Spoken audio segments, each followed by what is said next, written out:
Anyway, the implicit bias training courses that are billed as basically helping identity and change unconscious beliefs and stereotypes. It basically assumes that everybody's biased no matter what, and it's becoming popular in healthcare workplaces with employees required to take it. And our next guest, well, she refused the mandatory training and says it got her fired from her nursing job. Yeah. Joining us now is registered nurse and program manager for Do No Harm, Laura Morgan. Laura, good morning.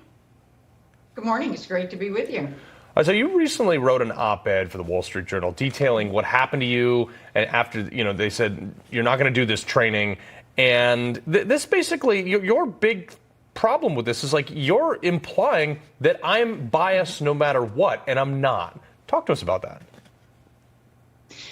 Well, you explained it well, and the concept of implicit bias or unconscious bias, as the name of the course that I took was, it does assume that certain groups of us are automatically guilty of racial prejudice against others simply by virtue of their skin color, but we're just unaware of it. So ideologues who promote this now in the healthcare industry claim that our unconscious biases lead us to make poor decisions about our patients, which can lead to poor outcomes. And this actually erodes the dynamic between doctor-patient or nurse-patient and the relationship of trust that's so important. Laura, is there any evidence to support their claims on this? They claim that there is, but the evidence that they use is faulty. And a lot of these courses are based on the implicit association test, or IAT. And there's plenty of evidence out there to show why the IAT is not an accurate instrument for measuring bias. Unbelievable. Yeah, I was thinking the same thing. Is why aren't they looking at the patients? Why aren't they looking at the nurses' work and the environment they're setting to actually go in and observe versus just give an implicit training and then make a judgment off of there? But Laura, the curriculum is supposed to be a way to get rid of toxic work environments. Is that what you're seeing, or are you seeing the opposite? We're seeing the very polar opposite, and you were scrolling the Kentucky course earlier, the curriculum for it, and the Kentucky Board of Nursing is now requiring that as a condition of licensure that all nurses must take this course, which is offered by the Kentucky Nurses Association. And if they don't do it, they will not get their license. And I encourage people to go to donoharmmedicine.org, click on our commentary section, and see the graphics used in this course, which one of them claims that white supremacy is the driver of systemic and structural racism in healthcare, and that white privilege is a covert form of racism.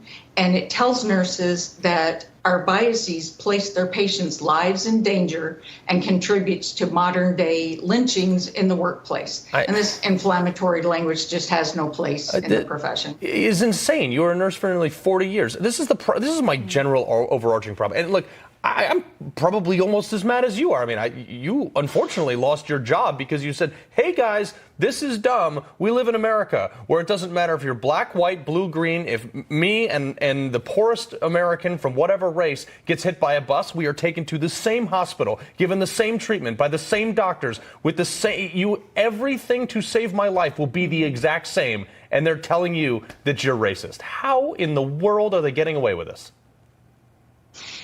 Because we have sat idly and let it happen. And so what really needs to take place is that, we're all going to eventually use the healthcare system in one way or another. So Americans need to know what's going on with these outrageous bias trainings. And the system itself needs to wake up and abandon these divisive ideologies. Let's get the focus back on the business of taking care of people who place their trust in us when they need us.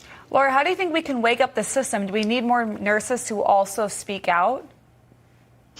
Yes, we do. And at donoharmmedicine.org, we recently put up a blog post that gives nurses and all healthcare providers, because this is something that's required across the board.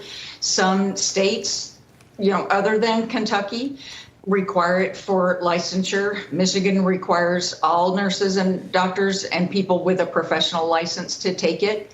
But if you're confronted with this, go look at our blog post at donoharmmedicine.org and look at the 7 tips that we're giving you.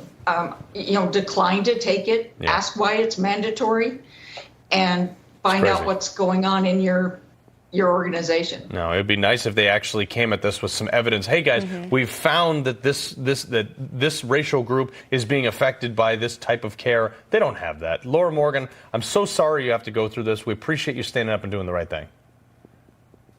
Appreciate you talking about it this morning. All right.